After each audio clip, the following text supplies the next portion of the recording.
অধিকার আন্দোলনের পক্ষ থেকে উচ্চ ঘোষণা জানাচ্ছি, মোবারকবাদ জানাচ্ছি। তদন্ত দাবি করে দোষী ব্যক্তিদের শাস্তি আহ্বান জানিয়ে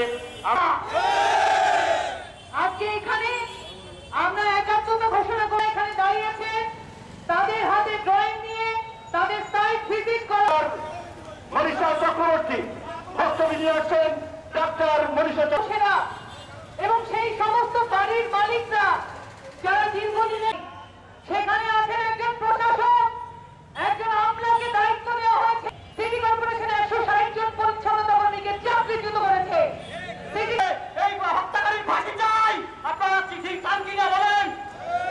আমরা গত 16 বছরও নানা অনিয়ম দেখেছি, সেই অনিয়মে সেই বিষয় নিয়েও এই সমস্ত বিষয়ের সাথে যুক্ত দুর্নীতি বন্ধ করি এবং আমাদের নির্যাতনের জবাব দেয়।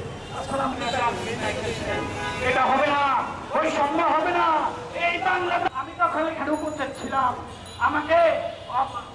আমাকে ব্যাপকভাবে হুমকি দিচ্ছে, আমাদেরকে বলছে সন্ত্রাসী। এরা আসলে আপনি হচ্ছেন বড় সন্ত্রাসী।